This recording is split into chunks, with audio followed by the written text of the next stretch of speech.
Halo investor ajaib, balik lagi di podcast Cuan Talks bareng aku Rahel. Dan hari ini kita tuh nggak kedatangan cuma satu tamu. Dan hari ini menariknya kita tuh kedatangan ayah dan anak ya. Yang berduanya ini tuh dua-duanya investor yang aktif di pasar modal. Dan pastinya portonya juga udah di-spill ratusan miliar ya kan. Investasi pertama saya di pasar modal itu di tahun 2008. Dan di 2016 itu udah 90% loss-nya. Oh, loss-nya ya? Akhirnya mulailah saya jadi investor lagi. Pasti ada cara yang jitu untuk bisa jadi investor kawakan kayak Pak Mokeng Ho. Bikin kalau saya ngomong gak mungkin sepanjang masa saya ya. Orang saya tuh baru mulai investasi paling tahun 2 tahun ya. Itu semua saya sisihin ya, yang lain uang dingin saya investasiin semua. Investasiin. Okay. Hari saham Mercy harga bajai. Ini masih harga bajai awal tahun ini. Jadi naiknya kenceng banget iya. Ya sampai sekarang luar biasa gitu. Bayangin kan 50 di obligasi, 50 di saham. Kita jadi mikirnya saham kita tuh boleh loss. Nah, jadi kayak safety net-nya. Nah, kuncinya adalah saya belajar disiplin, kemudian sabar.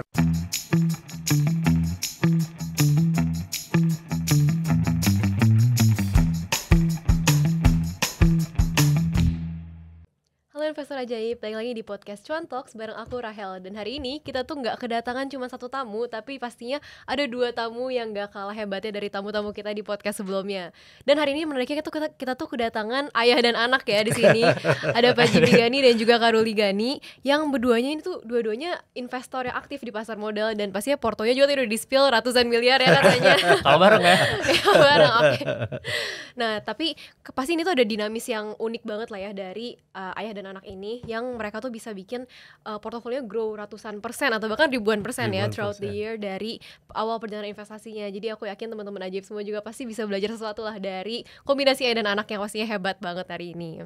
Oke, nah mungkin sebelumnya boleh gak sih kenalin diri dulu nih dari Pak Jimmy Ganinya sendiri, mungkin ceritain sendiri latar belakangnya dan juga kenapa sih bisa masuk ke dunia investasi ini. Terima kasih Kak Rahel udah ngundang di sini nih. Jadi saya seorang investor sekarang, tapi sebetulnya perjalanan karir saya udah lama dan panjang banget gitu kan. Dari usia saya relatif muda, masih 19 tahun. Saya mulai bisnis dulu pada saat itu. Kemudian karena waktu itu masih kekurangan modal juga, sambil kerja. Nah sambil kerja terus sempat kuliah di Amerika juga. Itu jadi tukang nganter koran. Oh, di Amerika? Di Amerika. Sempat juga jadi semacam office boy lah gitu ya. Nah, terus balik ke sini tadinya mau bisnis, tapi tahun 96 itu rasanya belum nggak terlalu kondusif gitu ya, karena kita harus punya network yang kuat, KKN masih kuat gitu. Jadi saya milih untuk jadi profesional. Kerja lah kira-kira kerja dari tahun 97 ya, pulang dari Amerika sampai tapi kemudian terpanggil lagi nih jadi pengusaha kan. Nah kebetulan ketemu mentor yang tepat. Jadi ada waktu itu Pak Darmono, CEO-nya Jababeka, ketemu kemudian bilang, ngapain kamu jauh-jauh ke Filipina, ke Thailand, ke Malaysia, ke Singapura, kamu berburu di sini aja. Saya punya kebun binatang ada 1.500 katanya binatang perusahaan gitu kan. Tinggal kamu tembak-tembakin satu-satu. Akhirnya saya buka lah perusahaan di 2003. Nah, mulai dari saya sendiri tuh yang ngerjain telepon sendiri, bikin surat sendiri, bikin ini itu sendiri gitu ya.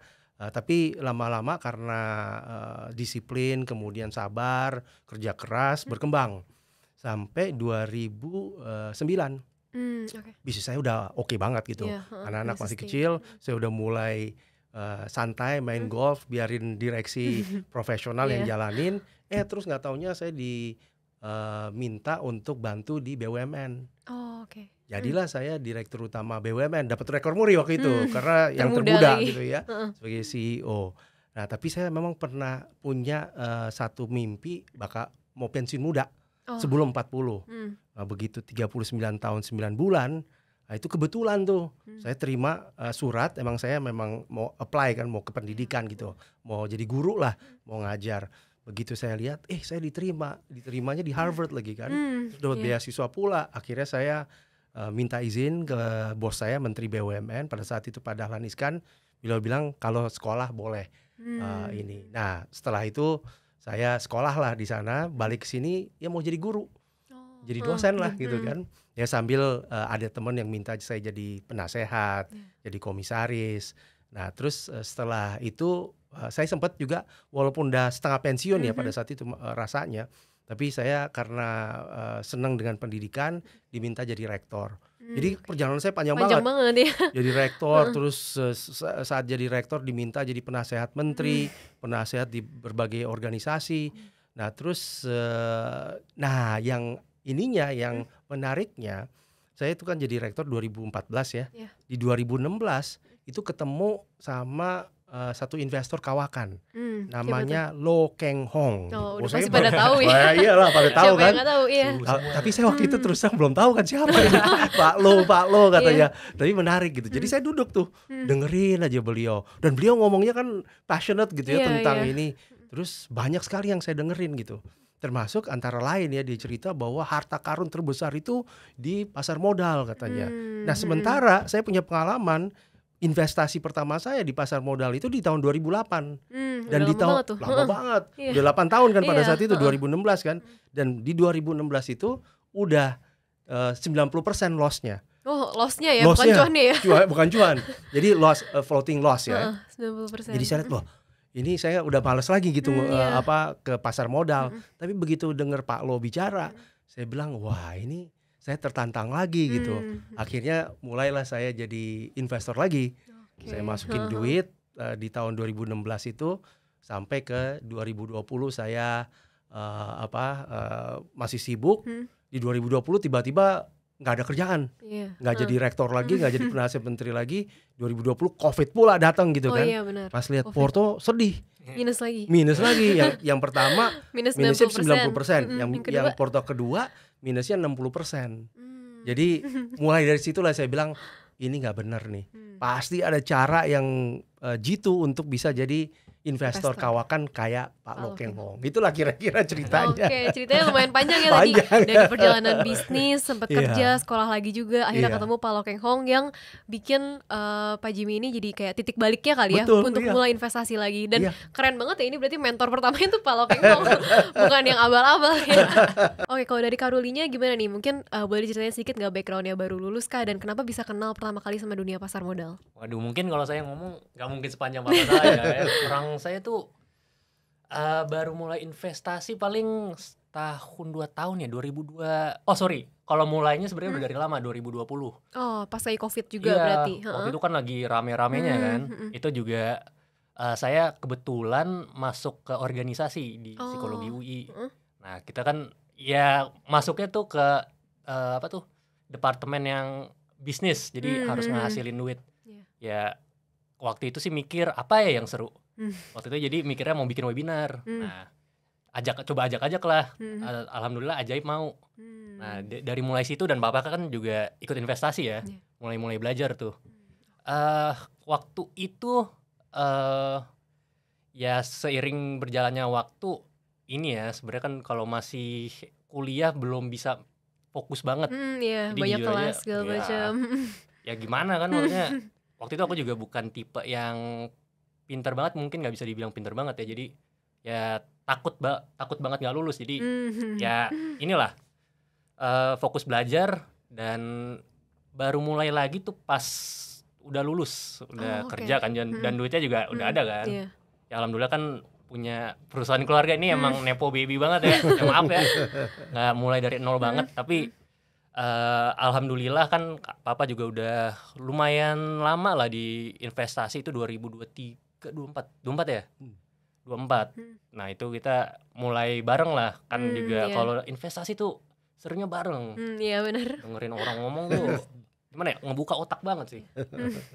Itu doang sih. Oke, berarti sebenarnya baru mulai ya.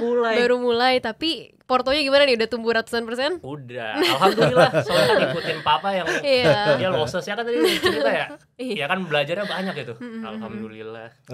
Oke, nah mungkin kemarin tadi kan udah dicerita juga tuh Pak Jimmy sempat loss 90% dan begitu masuk lagi loss lagi 60%. Berarti kan dalam banget tuh lossnya. Dan biasanya investor-investor tuh ya udah quit di situ dong. Lossnya udah dalam banget, ya mungkin udah habis duit juga gitu, mau nambahin modal lagi pasti ada rasa takut. Kenapa sih Pak Jimmy bisa malah kayak terus belajar lagi gitu dan bukannya malah quit di situ? Saya itu ya Kak Rahel ya, percaya bahwa kalau rezeki itu nggak akan tertukar. Jadi kalau emang rezeki saya ya itu it's meant to be gitu. Jadi saya yakin bahwa kalau semuanya itu kan sementara, mau kita sukses atau mau kita down, itu semua sementara. Nah, tapi memang kalau 90% sih itu udah berat banget gitu ya. 60% tapi pada saat itu berat banget gitu. Nah, terus saya refleksi lagi. Lokeng aja bisa kok. Dia juga kan cerita waktu itu kan. Pak Lo itu kan cerita dari waktu 98 pada saat krisis juga sama. Beliau juga portonya kan drop banget gitu. Tapi beliau bisa bangkit kemudian punya kemauan dan mengasah kemampuannya sehingga pada saat beliau bicara di sekolah itu waktu itu di sekolah itu beliau sudah triliunan gitu portfolionya. Jadi saya pikir wah masa beliau aja bisa saya nggak bisa gitu kan. Nah akhirnya mulailah saya belajar. Tapi saya conviction saya tetap gitu bahwa saya kayaknya kalau misalnya belajar kemudian betul-betul fokus harusnya pasti bisa pasti bisa gitu untung kan. ya. Iya bisa untung. Dan itu kalau rezeki saya. Jadi kalau bukan rezeki ya sudah bisa ketiga kali kan kecebur di comber gitu kan. Kira-kira gitu. Oke, jadi tadi itu ya nggak mau belajar terus aja ya begitu loss ya. Pasti ada kenapanya, ada why-nya kenapa bisa loss saat itu juga. Tapi Kak Rahel saya betul-betul belajar loh. Artinya karena emang kan waktu itu nggak bisa kemana-mana ya. Jadi betul-betul pada saat COVID itu saya rasanya dari pagi sampai malam itu nggak lepas dari laptop. Oh, pelajarin semuanya. Pelajarin dan kebetulan waktu itu saya dapat dari sekuritas saya satu worksheet yang menunjukkan PER sama PVV. Kalau Pak Lokeng Ho kan itu aja kan, PER, PVV-nya berapa. Terus saya pelajarin, terus saya lihat di segala macam.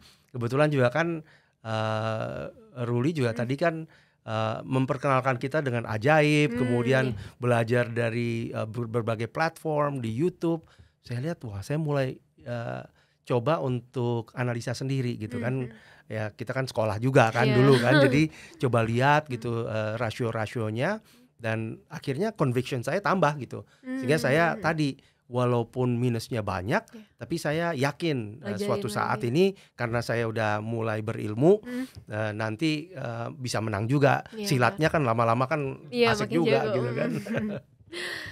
Oke, menarik nih. Berarti tadi ya teman-teman jangan gampang nyerah dulu kali ya. Pelajarin dulu apa yang salahnya dan cari tahu kayak apa ya, cari stylenya sendiri kali ya. Pasti kayak at some point pasti ketemu yang cocok dan pasti teman-teman juga bisa untuk ya ngasilin cuan juga gitu dari market. Karena yang tadi ya rezeki nggak mungkin ketukar juga ya. Betul. Iya. Kalau dari Kak Ruli sendiri, mungkin selama ini kan sama Papa sendiri kan pasti belajar banyak tuh. Tapi stylenya sama nggak sih? Tadi kan kalau Papa stylenya liatin PER PVV. Mungkin anak muda biasanya lebih suka trading. Kalau Kak Ruli sendiri gimana? Sama juga sih investasi ya. Cuman mungkin itu ada dikit-dikit style ini ya apa? Beda soalnya kan awal-awal pasti kalau udah punya mentor gitu ya. Cobanya tuh kayak kopi 100% gitu ya. Saya yakin 100% gak ada yang work gitu. Pasti loss kalau kayak gitu ya. Soalnya waktu itu jujur aja waktu itu mulai investasi kan awal-awal masuk ke satu saham ini. Nah waktu itu alhamdulillah naik waktu itu tiga kali lipat ya, 3 kali lipat. 300% ya. 300%. Nah itu kan udah ngerasa pinter banget ya walaupun ngikutin doang ya. Tapi kan ngerasanya ya kan duit kita jadi ngerasanya pinter. Terus nanya ke Papa, ini ada saham bagus lagi nggak? Dikasih 3 tuh. Nah waktu itu awal-awal ya dikasih, aku masuk langsung turun. Oh, oke. Apalagi habis itu kejadian Trump kan waktu itu parah banget ya waktu itu masuknya ke NRG, Toba sama apa ya MLPL. Oh 3 Wah itu awal-awal tuh pokoknya udah turun, tambah turun. Ya tapi sih kan belajar juga di Papa, dia waktu itu aja pernah turun 90% ya. Dan secara fundamental sih ya harus belajar juga ya. Pada akhirnya aku pelajari ini bener gak sih saham bagus. Ya kita ngeliat kan per PBV kan gampang ngeliatnya kan. Udah ada angkanya. Nah tapi yang paling penting menurut aku sih sentimen ya. Sentimen tuh gak ada, apalagi di Indonesia ya itu gak ada lawan lah. Ini sedikit-sedikit langsung berubah, langsung market. Jadi belajarin sentimen ya ini sih waktu itu ya kan karena tipenya investor ya bukan trading. Bukan trading. Cuman buat nguatin conviction aja sih biar gak cut loss. Dan alhamdulillah Ya, balik lagi nepo baby kan, gak, duitnya tuh all of my money is cold money. Iya Ya benar. udahlah. Jadi bisa ditembakin semua ke investment Iya, ya. diliatin aja. Jadi ya conviction, ya pasti naik. Alhamdulillah naik semua. Walaupun dia udah dihajar sama Trump ya itu, Iya. pasti kan damnya gila juga. Malah ya beli waktu lagi itu. waktu itu. Malah beli lagi ya. Itu MLPL wah sempet parah Kak, 89. Aku beli tuh 120 awalnya. Dalamnya lumayan. Average down 107 jadinya. Oke. Ya alhamdulillah sih sekarang ya walaupun kan sempet naik ke 240, sekarang turun lagi. Parah banget 150, udah hampir 2 kali lipat. Tapi ya kalau kita percaya sahamnya bagus sih, insya Allah ya bisa naik lagi insya Allah ya. Oke. Ini menarik ya, mungkin udah jarang dibahas sama kayak narasumber-narasumber kita sebelumnya juga, karena biasanya yang lebih mainnya tuh short term. Kalau sekarang ngomongin sekarang kayak gini, mereka ada yang bilang investment tapi ya nggak selama bapak dan kakak juga nih megangnya biasanya. Tapi ini kayak holdnya kuat banget gitu, udah naik kencang, udah naik ratusan persen juga masih bisa di hold ya, nggak decide untuk TP dulu. Mungkin boleh nggak sih ceritain juga, tadi kan udah sebut tuh ada energi, MLPL sama Toba ya. Oh iya, yang sebelumnya wifi yang tadi sebelumnya aku bilang wifi. 3 kali lipat itu, tadi lupa ngomong ya, wifi. Oh wifi. Jadi sebelum ketiga itu aku di wifi. Wah itu mungkin Papa cerita deh, soalnya lebih aku taunya dari Papa. Ya kalau aku kan ngikut-ngikut aja ya. Papa ngomong gitu, ya ada duit, ya cold money ya mau diapain nih, nggak mau, ya malas belanja gitu kan. Kalau aku makan kan ada gitu di rumah, tinggal makan ya udah beliin apa ya. Iya beliin apa. Lagi senang juga sama saham Bapak waktu itu. Iya. Dia bilang wifi ke semua orang. Bener deh, orang baru ketemu wifi. Dari harga berapa tuh berarti? Itu waktu 100-an Kak Raya. 100 perak kan. Itu aja kan sempet naik ya ke 200. Ini kira-kira 3 tahun lebih ya. Iya. Terus kemudian naik 200, saya cerita kemana-mana kan, pokoknya ketemu orang wifi gitu. Abis itu turunlah tiba-tiba, banyak teman-teman yang buyar gitu kan. Tapi saya kan convict tadi ya. Saya pernah lihat presentasi juga dari CEO-nya dan saya convince gitu. Ini kayaknya oke nih, cuman orang belum lihat aja gitu kan. Nah, dan saya percaya ya kan, selalu Pak Lo Keng Hong bilang cari saham Mercy harga bajai gitu. Jadi saya bilang wah ini masih harga bajai nih. Terus saya kumpulin, saya dapat untung saya tuh beli banyak saham waktu di awal. 30-an ada.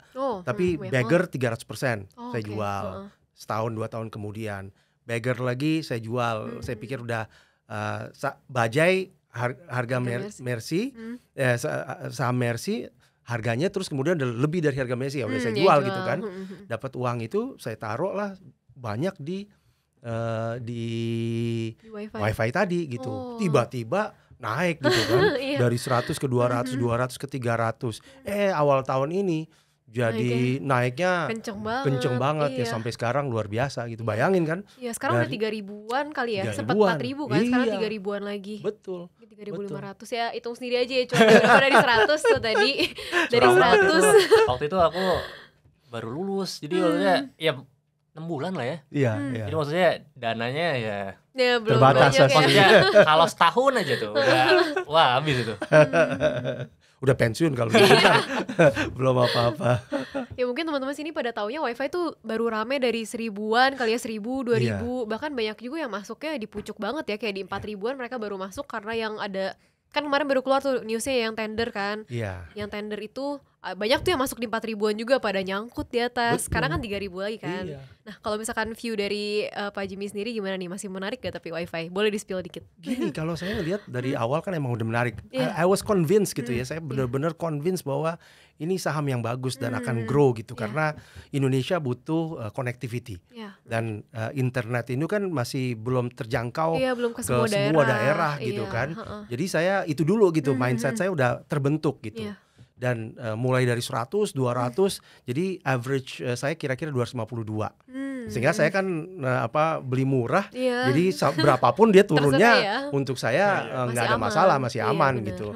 Tapi menurut saya sebetulnya yang kita perlu lihat kan bukan hanya cuannya itu sendiri, tapi kira-kira perusahaan itu bisa memberikan apa gitu ke bangsa kita gitu ya, terutama ini. Wifi ini kan perusahaan yang dari kecil ya, kemudian mereka grow, mereka menemukan bisnis model yang tepat, sentimen itu luar biasa. Yeah. Ya sentimen yang kita nggak nyangka terus terang ya. Yeah. Itu saya nggak tahu kan.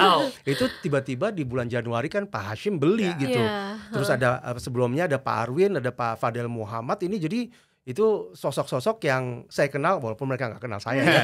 Tapi itu menarik banget gitu sehingga pada akhirnya saya bilang wah ini udah oke gitu. Nah begitu naik kalau Ruli udah mulai dari awal gitu. Tapi ada kakak-kakaknya yang masuknya itu nggak serendah itu gitu. Kan kalau Ruli mungkin 300-an ya masuknya ya. Tapi kakak-kakaknya mungkin lebih tinggi gitu ya. Nah, jadi pada saat harga itu masih tetap menarik. Nah, cuman menurut saya dengan Pak Hashim udah masuk, kemudian mereka udah selesaikan kan semua untuk fiber optiknya gitu ya. Terus baru menang tender. Ini juga mereka udah kerjasama sama berbagai partner luar negeri. Kita datang tuh kemarin ke public expose-nya juga. Saya kan ngelihat dari awal mereka rups di ruko sampai akhirnya bisa sekarang udah mulainya gede di hotel di ballroom ya. Intercontinental di ballroom di sana gitu. Jadi ini disclaimer on kan ya? Disclaimer on ya, ini bukan disuruh beli wifi ya. Ini minimal kalau beli wifi sekarang setiap tahun ke RUPS-nya makannya enak. Iya. Jadi kalau mau merah juga masih bisa makan gratis ya. Makan gratis. Iya benar. Sebelumnya dikasih nasi kotak aja gitu. Sekarang makannya kaya gitu. Jadi kalau saya sih convince kembali lagi. Karena saya hold kan dari awal ya. Dan saya ngelihat sentimennya bagus. Tapi yang paling penting the noble purpose. Saya harus percaya itu gitu ya. Noble purpose-nya ada, yaitu bisa memberikan konektivitas internet itu sampai ke desa-desa gitu. Saya dulu pernah jadi penasehat menteri desa. Jadi saya lihat banget gitu betapa desa-desa kita kondisinya terbelakang gitu ya. Dan mereka kalau kita mau democratize akses mereka kepada ilmu ya mereka harus dapat akses pada internet dulu. Habis itu baru kan mereka bisa nanti akses kepada YouTube, akses kepada edu platform gitu kan, terus education yang lain-lain gitu ya. Semuanya ya pokoknya. Nah, jadi saya ngelihat ya itu. Ini sebenarnya contoh aja, ya, bukannya contoh. kita pom-pom ya. Tapi jangan sekarang sih kalau misalnya disuruh beli harga sekarang mah nggak berani. Iya. Mungkin risk to reward-nya udah beda ya. Betul. Jadi kembali lagi harus dipikirkan kalau sekarang bahwa ini akan naik lagi in the long run, saya percaya. Tapi kan nggak semua orang kayak punya conviction kita. Yang sama. Iya, nggak semua orang dananya sama juga. Nggak semua orang bisa sabar gitu kan. Iya benar itu. Bisa mau nggak tahan sampai 3 tahun sampai 5 tahun iya, gitu. Bener. Bisa jadi 3 bulan lagi terus lihat ada flash sale di platform e-commerce kan langsung dicairin tuh. Iya, mungkin yang teman-teman harus perhatiin juga di sini kita bukan ngomongin soal wifi-nya, tapi teman-teman bisa pelajarin cara pikirnya kali ya. Cara pikirnya gimana sih caranya bisa punya conviction yang sekuat itu dengan cari taunya juga banyak ya. Maksudnya kayak yang dikerjain tuh bukannya asal beli di 100 dan sekarang naik sampai ke 4.000 sampai ke 3.000 itu enak, lihat enaknya doang, tapi justru perjalanan ke sana juga kan panjang banget ya dan di hold. Ya kalian coba lihat aja harga 100 sih di tahun berapa, di tanggal berapa, coba tarik aja itu berapa lama dan kalian liatin juga tuh di zoom out chartnya banyak pasti kan fluktuatif juga ya. Dan itu coba kalian lihat aja fluktuatifnya tuh sedalam apa. Jadi itu mungkin bisa kalian pelajari aja cara pikirnya gimana sih caranya cari sentimen-sentimen yang emang bisa mendukung si harga sahamnya ini dan punya conviction yang kuat juga gitu untuk holdnya bisa sampai tahunan dan bisa multi-bagger juga ya, bisa ratusan persen, ribuan persen kayak gitu. Oke, menarik banget nih karena ini justru pertama kali kayaknya aku nemu ada orang yang bisa kayak holdnya tuh bertahun-tahun tanpa kepengaruh kayak dengan ada sentimen ini itu ada saham-saham lain yang rame bisa gitu holdnya tetap ke saham ini kayak kekeh banget gitu bahasanya. Oke, mungkin itu udah selesai dari segmen 1 ya, kita masuk ke segmen 2 nih, strategi portofolio dan porsi aset. Nah dari tadi kan udah di-mention juga nih kita ngomonginnya soal saham, tapi ada gak sih aset-aset investasi lain yang emang jadi bagian dari portofolionya Pak Jimmy sendiri? Saya itu kan seorang pengusaha ya, jadi saya memang banyak usaha yang saya sudah dirikan. Tapi I would say 90% lebih itu gagal. Jadi saya kalau dibilang orang paling gagal ya saya salah satunya gitu kan. Tapi saya convince gitu. Untuk setiap bisnis yang saya bangun tuh saya set out untuk bisa sukses. Tapi saya sadar juga bahwa potensi untuk downside-nya itu juga banyak. Sehingga kalau misalnya saya bisnis itu bangkrut atau nggak jalan gitu ya, itu saya udah siap dengan itu. Sehingga itu juga mindset yang saya bawa di saham juga gitu. Bahwa kalau misalnya dia sampai 90% ya itu I take the risk gitu. Iya benar. Bahkan ada yang delisting, ya udah itu resiko saya. Jadi saya cocok banget sama saham.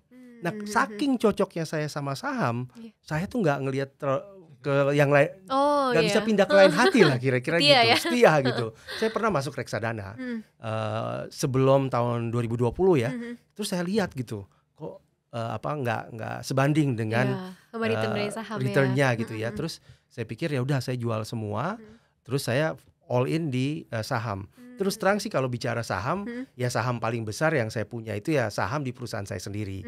Karena kan itu udah 22 tahun ya saya bangun. Jadi dari nol sampai sekarang kita punya karyawan yang banyak, kita punya bisnis yang banyak. Sehingga kalau divaluasi, karena ini kan belum perusahaan TBK ya, tapi kalau divaluasi harusnya itu adalah saham terbesar yang saya punya di dalam portfolio saya. Tapi kan ini kan bukan perusahaan TBK, jadi nggak bisa kita valuasi secara market gitu. Nah, jadi saya Karahel nggak ngelihat tuh. Bahkan saya depositonya nggak ada. Saya nggak ada deposito, saya nggak ada obligasi, saya nggak ada reksadana. Paling saya punya properti. Tapi properti gini, saya kan punya perusahaan. Jadi kita punya ruko, kita punya kantor, kita kantor juga lumayan banyak, kita punya tanah. Terus dulu kita, kalau saya karena mengandalkan perusahaan, mobil-mobil semua saya masukin ke kantor gitu kan. Dan anyway juga kalau kita punya sendiri kan nama sendiri kena progresif gitu pajak. Jadi semua aset-aset di situ. Jadi aset saya hanya rumah satu gitu ya, sama saham. Itu yang utama gitu ya, sama cash dan lain-lain gitu. Jadi tapi in terms of investment nggak ada lagi tuh yang lain. Fokus ya berarti di saham aja. Betul fokus di saham. Kalau Kak Ruli gimana nih? Kan biasa anak muda banyak banget tuh pilihannya. Apalagi dengan informasi segala macam pasti ada lah yang kayak lihat kripto, wah naiknya tadi kan ratusan persen, mungkin kalau di saham tahunan, kalau di kripto kan bisa hitungan hari itu. Kalau kripto tuh gimana ya? Mungkin ada ilmunya, tapi jujur aja kalau saya ya, itu kan ilmunya tuh agak susah ya karena fundamentalnya beda banget sih sama saham. Benar-benar. Mau ngeliat apa saya nggak tahu, jadi nggak berani lah ya. Mungkin Bitcoin soalnya kan yang megang BlackRock gitu ya. Jadi ya cukup berani lah, tapi itu juga very little of my portion of my portfolio gitu.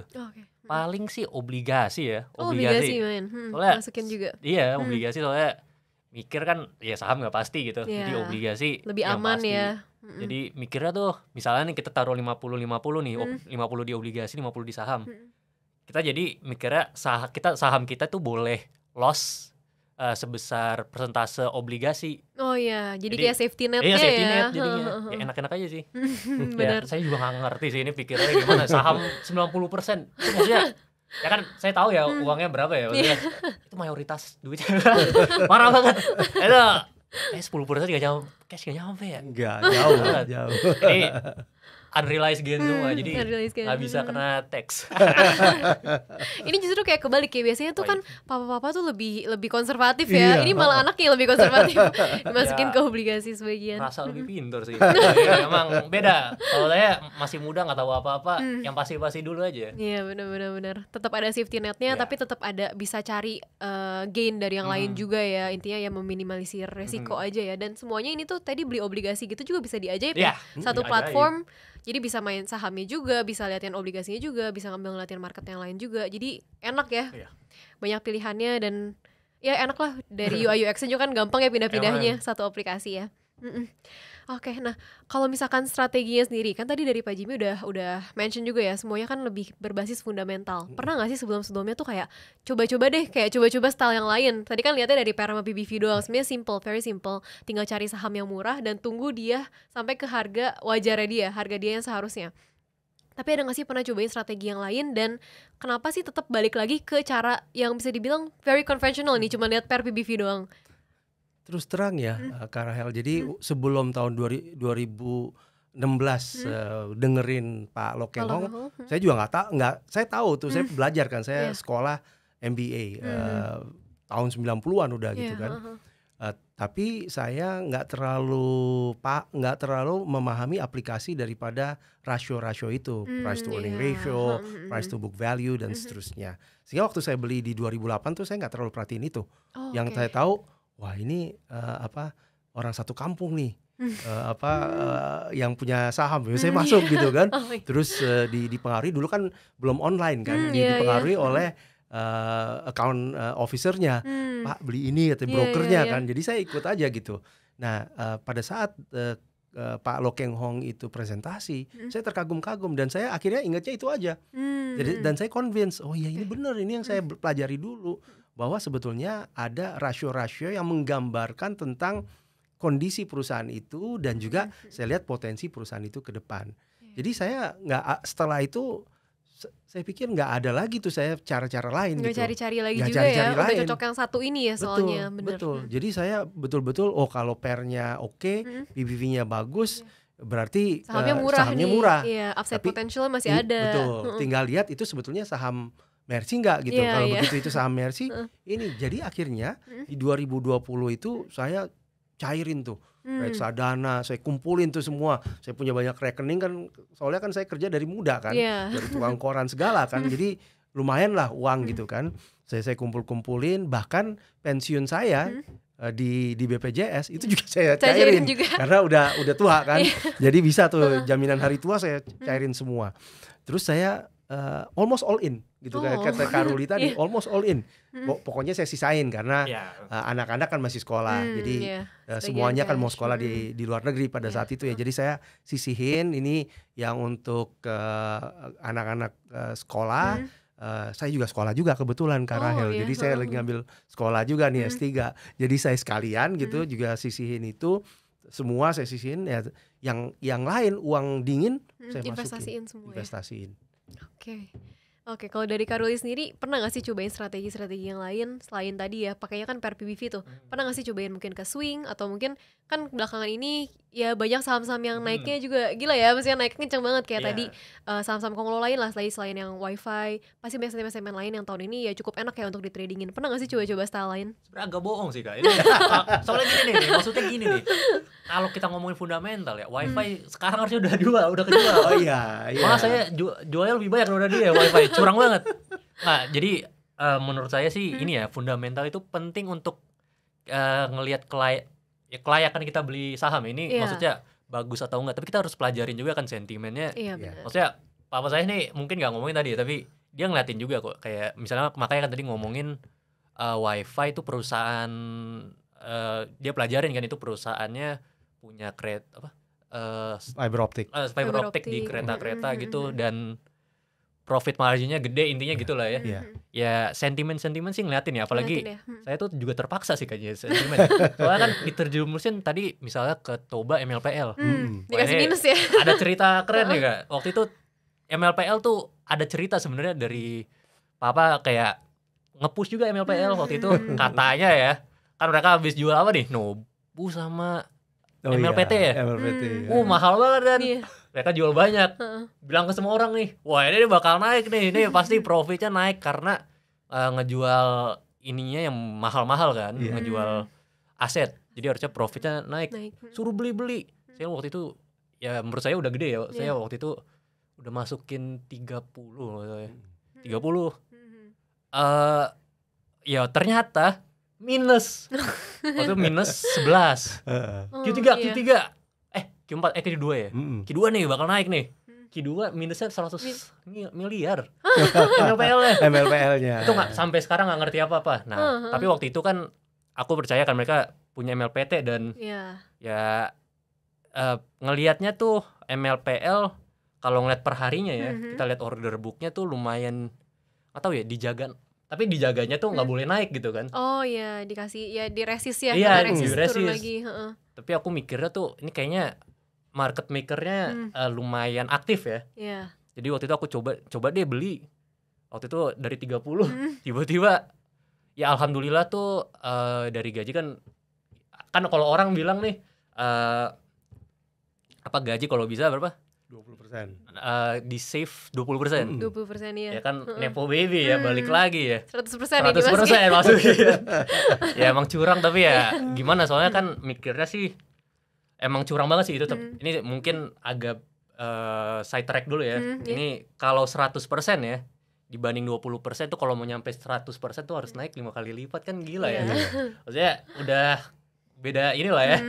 Ya tapi balik lagi, waktu itu aku pokoknya mungkin kayaknya lagi nggak semangat kali ya, soalnya Trump kan lagi turun banget ya. Tapi pas ngeliat MLPL turun, jadi savingnya ada banyak, masukin sampai 90 90 ya. Dari 30 ya tadinya awalnya. Ya waktu itu alhamdulillah kejaga gitu. Bener kejaga alhamdulillah. Ya waktu itu kejaga, average-nya kan tadi bilang 107 ya. Jadi gara-gara average down itu, ya alhamdulillah sih. Walaupun sekarang udah turun ya dari all time high this year, kan 250 masih plus sih, tapi tetap ya hilang duit tuh, tetap hilang duit gitu, kena mental sebenarnya. Aduh. Berarti kurang lebih sebenarnya cara investasinya sama ya, lihatnya dari ya tadi pertama cari saham yang murah berdasarkan rasio-rasionya, terus tetap ikutin ya sentimen-sentimennya. Nah, tapi pernah saya sedikit koreksi nih. Kenapa? Karena yang wifi itu kan saya belinya murah waktu itu kan. Benar. Tapi saya tetap hold karena saya ngelihat sentimen tadi satu. Sama yang kedua, kedepannya luar biasa ini potensinya, projection growth-nya dan seterusnya. Makanya walaupun saya beli Bajaj terus udah naik ke harga Mercy. Udah naik nih ke harga Mercy, bahkan mungkin udah Mercy Plus ya. Udah seharga Ferrari kali. Tapi Ferrari-nya ngasilin duit juga nih. Mungkin Ferrari yang langka Ferrari yang langka gitu. Jadi kita keep lah ya. Karena Ferrari-nya nggak turun nilainya. Masih bagus. Jadi justru akan naik ya. Saya tetap keep gitu. Terus satu lagi tadi yang MLPL tuh menarik banget. Itu keponakan saya, terus termasuk istri saya gitu ya. Semuanya masuk dan rugi. Floating loss-nya banyak, termasuk kakaknya dan lama gitu kan. Dan pada nanya gitu, ini dijual aja nggak Om? Gimana nih Om, dijual nggak? Saya bilang gini, kalau jual sebaiknya udah untung dulu. Tapi ya kalau mau jual juga ya silakan aja. Oke, nah tapi kan dari tadi udah diceritain nih semua perjalanan investasinya ya. Banyaknya kan diceritainnya yang hold panjang tuh. Even kalau misalkan dia minus, malahan average down lagi. Gimana pokoknya caranya uang dari gaji, dari investasi yang lain ditembakin lagi justru ke sahamnya. Tapi pernah gak sih kayak dapat saham yang udah minus nih, udah masuk terus dia minus, tapi ternyata emang minusnya itu karena salah analisa di awal. Jadi kayak itu nggak match. Itu Pak Jimmy sama Kak Ruli itu cut loss nggak di situ? MLPL tadi. Oh MLPL itu tadi justru. Malah kita analisa fundamentalnya itu karena ngiranya habis jual tuh profitnya bakal naik. Ternyata enggak ya. Wah malah minus. Dua quarter. Minus. Satu quarternya kan 100 eman. Ya itu, tapi ya makanya kita ngelihatnya fundamentalnya di baliknya itu lagi dianalisa ulang lah. Ya pokoknya sih sebenarnya pelajarin lagi ulang. Kita pelajarin ulang bisa memperkuat conviction atau enggak ya cut loss lah. Tapi selama ini sih apalagi bapak saya kan tadi loss 90% kan. Sebenarnya ya itu kan kalau orang normal tuh ya minus 50% ya cut loss lah.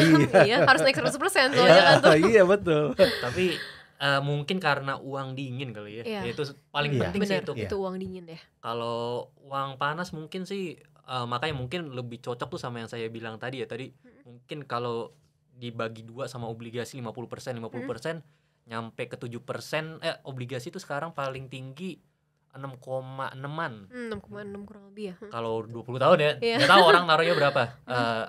Ya mungkin dimaksimalin segitu ya. Tapi kalau saya sendiri kan ya uang dingin juga, makanya jadi ya hold sampai plus sih. Soalnya rasanya nggak enak aja jual minus. Kalau saya nggak kesepinter Kak Ruli. Gimana jadi saya kan pertama-tama kan udah dapat ilmu dari Pak Lo Keng Hong, terus belajar lagi ya. Jadi saya belum berani tuh fokus di 1-2 saham. Saya tebar tuh di awal-awal 2020 itu ke mungkin 30 saham kali banyak banget ya. Banyak banget gitu. Tapi semuanya tadi PER sama PBV-nya tuh murah gitu. Akhirnya saya tebar itu, dan betul ya pada saat itu kan apapun yang kita beli gitu ya hampir pasti gitu ya. Itu akan naik gitu. Jadi saya dapetin dari 30 itu ya ada mungkin belasan kali ya. Oh iya. 13, 14 yang multi bagger. Jadi saya akan naik. Tapi saya juga banyak salahnya juga. Antara lain tadi masih banyak di dalam portofolio saya yang 90%, 80%, 9%, 60%, 70% yang floating loss.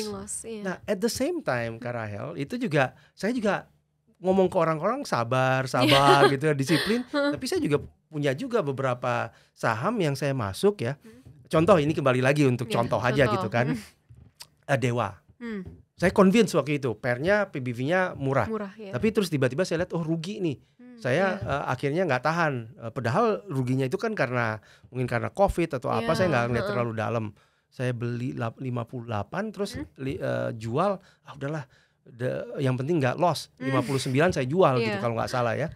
Terus saya nggak tahu hari ini kan udah 400 nih kan, luar biasa. Belum lagi yang luar biasa itu NICL. Oh NICL ya. NICL itu saya mungkin beli di bawah 100 kali, 90 perakan. Sekarang mungkin udah 1000 lebih. 1000 lebih. Jadi tapi udah dibuang tuh itu udah dibuang. Padahal saya tahu bahwa nikel kemudian tambang itu bagus banget gitu. Cuman waktu itu saya lihat wah slow gitu kan naiknya gitu kan. Nah ada satu saham yang tapi saya sempet hold lama nih. Itu Rukun Raja. Saya beli tahu nggak pertama kali berapa? 93 perak. 93 perak. Waktu itu saya convince wah ini murah banget gitu kan. Terus tiba-tiba naik dia 200, 300. Saya beli lagi 200, 300 sampai average-nya itu 172.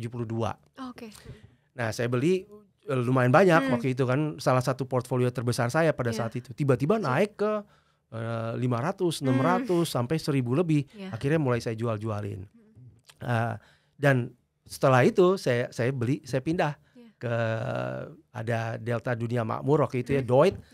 Sekarang namanya Bumi Internasional sekarang. Buma Internasional. Terus akhirnya saya jual juga, saya masuk ke WiFi. Jadi saya WiFi itu banyak banget gitu ya. Makanya akhirnya tadi bisa tembus berapa tadi? Ratusan M gitu, gitu kan. Nah, jadi itu semua sebetulnya ya karena conviction tadi. Tapi namanya investor ya pasti ada aja salah kan. Nah pada saat kita salah itu ya sudah gitu kan, itu berarti rezeki kan nggak ketuker. Itu bukan rezeki kita gitu. Ya kita harus cari lagi ya yang lain. Kan saham masih banyak. Betul. Oke. Nah sekarang kita tadi udah ngomongin juga ya pemilihan saham. Nah ini sekarang bagian yang ketiga ya, growth versus value. Nah kalau misalkan karena kita udah ngobrolin nih, ada WiFi, ada MLPL, terus tadi ada WiFi aja ya, tadi kan dari ratusan tuh sampai sekarang kayak udah ribuan. Megang Raja juga udah dari pertama belinya 93 perak, sekarang bisa dilihat sendiri lah harganya berapa. Naiknya juga ribuan persen itu. Nah itu pertamanya pasti kan tadi udah di-mention juga tuh, pertama kali analisanya pakai PER PBV tuh. Berarti itu kan secara value-nya ya, cari saham yang murah. Tapi seudahnya along the way gimana sih cara ngelihat growth-nya? Sedangkan tadi kan lihat laporan keuangan, walaupun laporan keuangannya minus tetap bisa hold. Itu seharusnya ya kalau misalkan orang-orang yang fundamentalis gitu ya, biasanya mereka udah kayak gitu anggapannya mereka salah tuh di situ. Nah, gimana sih caranya Pak Jimmy tuh bisa tetap ngelihat itu sebagai growth stock?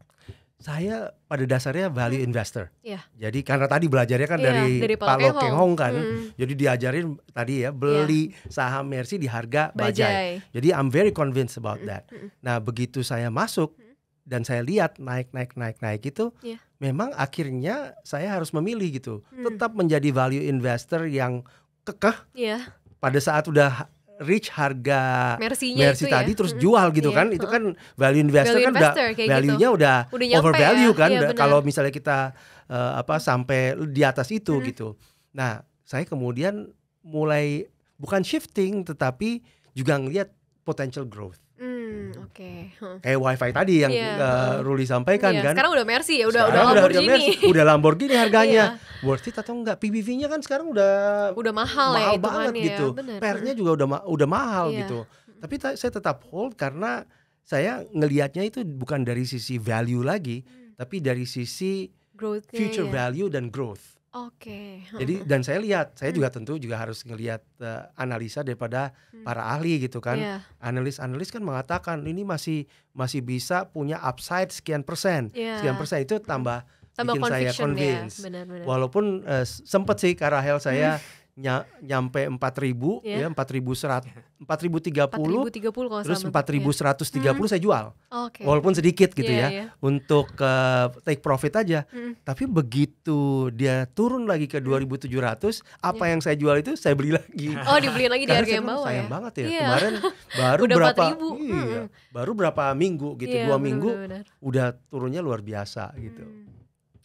Oke, berarti tadi itu ya pertamanya dari value dulu, tapi ya tetap apa ya, mungkin fleksibel kali ya. Iya. Along the way kalau misalkan saham yang masih bagus ya why not di hold walaupun harganya tadi udah tinggi ya, udah Betul. nggak masuk lah value-nya. Nah, tapi kalau misalkan dari tadi kan kayak wifi aja, tadi di 4.100 mungkin orang-orang banyaknya masuknya di sekitar 2.000-an, 3.000-an, mereka Iya. jual semua full TP tuh di 4.000. Nah, kalau misalkan Pak Jimmy kan masih belum nih, masih hold nih, baru TP sebagian dan bahkan ditembakin lagi ke bawah tuh. Jadi full position lagi nih, bahkan lebih gede lagi posisinya dari yang awal. Itu kapan tahu waktu untuk TP-nya? Sedangkan di sini kan kita udah bilang dari PRPBV-nya udah nggak masuk dong. Kalau tadi dari caranya Pak Jimmy yang bilang analisa itu dari PRPBV-nya yang harga beli beli Mercy harga bajai. Sekarang ini kan udah mungkin beli Mercy harga Mercy-nya itu juga kan? Karena kan tadi average-nya udah naik juga. Kapan Pak Jimmy mau TP ini? Kalau saya percaya pada uang itu kan sebenarnya alat ya. Alat tukar, kemudian alat untuk mencapai goals kita gitu. Iya. Ya kita pun harus punya financial goals. Buat apa sih uang itu dipakai gitu? Iya. Kalau kita nggak butuh ya kan uang itu cuman sekedar angka di dalam rekening gitu. Jadi kalau misalnya kita punya sesuatu yang kita memang sudah planning, maka that's the time. Terus terang kemarin yang 4.000 itu saya ada kan uang saya ada gitu ya, emergency fund tuh selalu saya ada gitu yang cukup gitu ya untuk kita berapa tahun gitu ke depannya. Tapi saya juga ngelihat, nah saya kan juga lagi banyak bicara tentang green gitu kan. Terus kemarin saya bilang wah mobil kita semuanya mobil yang energi kotor gitu kan, terus boros-boros dan semuanya punya kantor. Saya nggak punya mobil gitu kan. Akhirnya saya bilang ya kita coba jual sedikit untuk beli electronic vehicle gitu kan. Akhirnya saya bilang wah udah ini TP sedikit aja. Walaupun tadi nilainya tuh saya pikir punya potensi untuk kedepannya, tapi terus saya TP gitu. Jadi TP itu harus ada alasan gitu. Jadi satu memang alasan itu kemudian ada target. Wifi itu terus terang saya target pertama supaya saya take profit itu 4.000. Oke, udah makanya nyampe ya sebenarnya. 4.300 walaupun sedikit ya saya. Sebelumnya kan kita dari awal nih. TP awalnya bukan itu. Betul. Malah waktu itu TP pertamanya di mana? Waktu di awal-awal ya. Itu kan kita kaget ya. Pak Hashim belum masuk kan. Kita belum masuk ya. Kenapa nih naik? Iya. Terus waktu itu dari 200 di akhir tahun 300 terus tiba-tiba naik ke 800 900. Cepet Kita banget panik ya. betul-betul. Saya sama Ruli kan ngobrol, wah, apaan ini? Langsung kita jual sebagian Jujur aja ya kayak sebenarnya sebelum naik tinggi itu lagi turun aku mulai beli tuh, mulai beli lagi. Jadi pas beli itu nggak lama kemudian ya, terus langsung naik gitu. Akhirnya karena udah waktu itu terus terang ya, karena kan saya lihat tuh book value-nya berapa.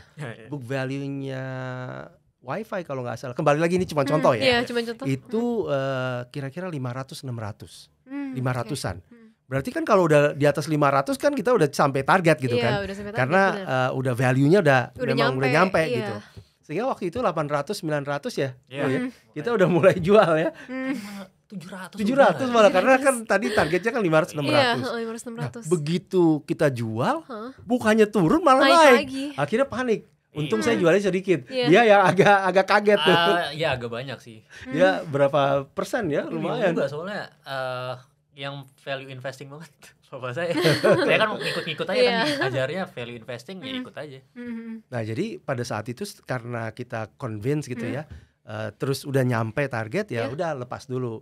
Nah setelah lepas itu pas ngelihat ini lagi ada sentimen kan. Nah itu yang kemudian akhirnya menarik lagi dan kita harus fleksibel tadi kan, adaptif lah kalau bahasa sekarangnya. Value investor pun bisa coba untuk shifting kan, ngelihat potential growth gitu kan ke depannya. Jadi dengan ngelihat kayak gitu ya udah dan betul. Nggak taunya tiba-tiba ada berita mau akan ada right issue gitu kan. Wah itu tambah seru lagi tuh. Sentimennya makin panjang ya. Panjang. Benar-benar. Ya gini, Kak Rachel ini kan banyak noise ya dari sana sini. Kalau kita masuk ke platform-platform gitu ya, saya suka tuh ngelihat beberapa platform gitu ya, nggak usah sebut lah, ntar saingannya di sini juga kan. Saya lihat platform itu noise-nya kan banyak, udah jual TP segala macam. Nah kita harus punya conviction sendiri. Kalau kita nggak punya conviction itu, kita akan ikut-ikutin orang. Dan akhirnya orang bilang jual, kita ikut jual. Begitu jual nanti nggak taunya naik gitu kan, nyesel. Atau orang bilang beli, nggak taunya nanti turun nyangkut. Nah itu kan juga nggak ini. Yang paling penting kita beli itu karena analisa kita, bukan karena noise suara-suara yang ada di sana gitu. Jadi harus punya conviction sendiri ya tadi ya. Kenapa? Mungkin analisanya juga ini apa? Analisanya tuh juga selalu berubah. Maksudnya apa ya? Kita adaptif belajar terus, adaptif. Jadi maksudnya mungkin kita awalnya kan makanya tadi kita ngiranya 700 udah tinggi banget lah ya. Karena pertama target 500 ya. 500 700 ya make sense lah. Kita kan pelajarin juga, makanya tadi saya bilang mungkin kita dibilang value investor agak salah ya. Soalnya kita lebih kayak pelajar sih ya. Soalnya kita kan juga harus ngelihat value investing is like the main focus, but like there are a lot of stuff that affects it as well. Jadi maksudnya ya kita ngeliat value-nya bagus, tapi kita ngeliat order book-nya masih rame nih. Ya kayaknya masih bisa di-keep deh, kita pelajarin lah. Jadi maksudnya jangan pernah ini sih, kalau kita ngeliat saham, pelajarin terus apa yang terjadi dari fundamental, perubahan di fundamental, perubahan di sentimen, perubahan di semuanya lah. Iya benar-benar. Karena saham juga kan pasti naik terus ya, dan kalaupun dari value-nya, kalau misalkan kita ngomongin value tadi, udah nyampe ke value-nya bukan berarti sahamnya selesai juga kan ya. Justru mungkin banyak sentimen-sentimen lain, mungkin dari ownernya mau dibawa kemana, atau ada dia ada deal dengan project, ada deal dengan asing, dengan negara juga, pasti kan banyak sentimen-sentimen yang mempengaruhi ya. Nah mungkin pertanyaannya kita ubah lagi deh sedikit. Kalau sekarang ini nih, kan kemarin itu udah ngomongin saham-saham yang kemarin-kemarin lah ya, yang masih murah-murah tuh, yang sekarang harganya udah mahal. Kalau sekarang-sekarang ini ada gak sih saham-saham yang baru masuk, yang mungkin dilihat kayak masih murah banget nih harganya? Wah, kan kelihatannya udah pada naik semua ya, apalagi dengan kemarin ini ya IHSG udah naik kenceng juga 8.300, itu juga naiknya cepet banget. Semua saham konglo kayak tiba-tiba ada kepentingan, semua tiba-tiba naiknya ratusan persen juga. Bahaya, nah itu tadi maaf. Muka saya nanti di blur ya, maaf. Jadi kayak semuanya naiknya udah cepet banget. Ada gak sih masih ketemu saham-saham yang murah gitu, yang mungkin jadi apa ya, inceran untuk tahun depan, atau mungkin akhir tahun ini mulai cicil beli? Saya sih selalu nyari gitu ya, karena kan ada ratusan, ada 700 kali emiten di bursa saham gitu, dan saya pelajari gitu satu-satu. Tapi saya tadi ya begitu conviction saya tuh tinggi gitu, sehingga saya mainnya di situ-situ aja, saya investnya di situ-situ aja. Kayak tadi Ruli udah spill kan beberapa gitu ya. Wi-Fi saya keep. Jadi saya masih significant value di portfolio saya itu diisi oleh Wi-Fi. Sampai di titik tertentu yang saya punya conviction ini kayaknya udah waktunya untuk jual, karena saya punya satu tujuan untuk melakukan sesuatu gitu. Nah, terus yang lain itu saya masih ada tadi kan. Oke, mungkin kayaknya udah kejawab semua sih sebenarnya pertanyaannya. Tadi udah bahas tentang strateginya, tentang cara investasinya ya. Mungkin teman-teman juga dapat sesuatu yang baru ya, karena ini beda gitu style investmentnya. Dan emang benar-benar mainnya long term banget, yang mungkin anak-anak zaman sekarang agak susah ya. Justru kayak kaget juga nih ketemu Kak Ruli yang bisa mainnya tuh bisa hold lama banget. Karena biasa apalagi audiensi ajaib ini kan banyaknya lebih yang anak-anak muda ya, mungkin Gen Z paling mentok hold paling 3 bulan juga udah gak kuat, termasuk kayak aku sendiri gitu.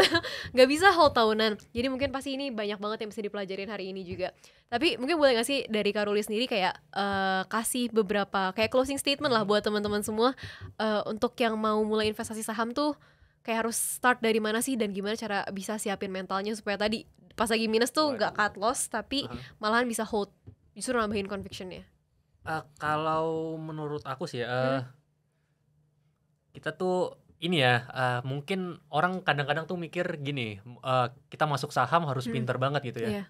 Yang misalnya ya kasarnya kalau berani masuk saham kayak sombong gitu, kayak misalnya percaya diri banget tuh tahu apa tentang market, orang anak baru.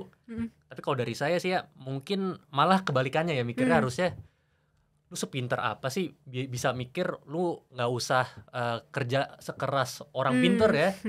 Kayak misalnya papa saya udah banyak itu masuk, misalnya perusahaan sekarang udah diajak-ajak ya, misalnya ke fintech, ke perguruan tinggi, dan ke foundation Konglo ya. Itu udah diajak untuk kerja di sana ya. Itu aja masih coba-coba loh untuk belajar.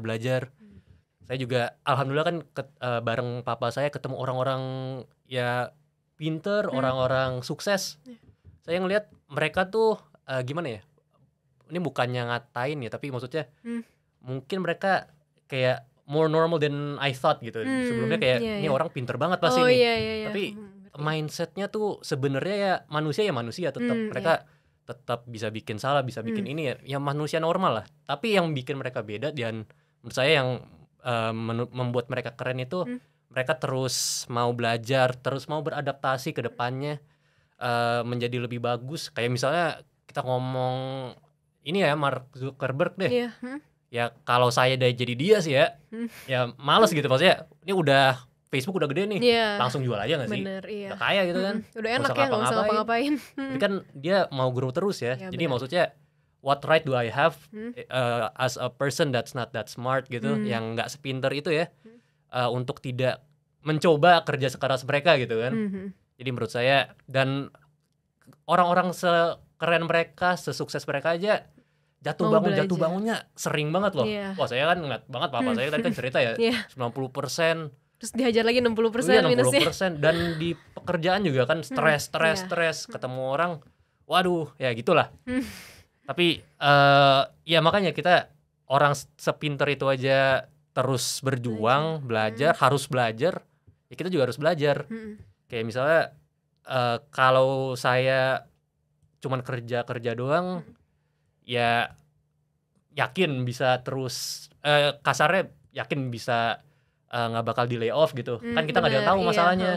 Bukan apa-apa ya, tapi kita tuh nggak tahu kondisi kedepannya. Uncertain banget ya semuanya. Orang pinter aja ada yang di layoff pas COVID kan. Jadi maksudnya kita nggak ada yang tahu. Jadi kita mau senyaman apapun di posisi kita, mau sepintar apapun kita, ya coba-coba terus ya harus. Nggak habis. Benar. Jadi intinya jangan takut buat coba kali ya, karena semua orang, apalagi di investment, semua orang kayak start ya di yang sama gitu. Selama kalian nggak cobain untuk masuk ke dunia investasi, ya uangnya nggak akan kemana-mana juga ya, ke satu nggak akan grow, dan again life itself tuh udah terlalu uncertain, udah risky juga. Jadi kayak why not cobain something yang mungkin bisa ngasih kalian upside potential yang mungkin jauh lebih gede daripada risknya kalau dilakukan dengan benar.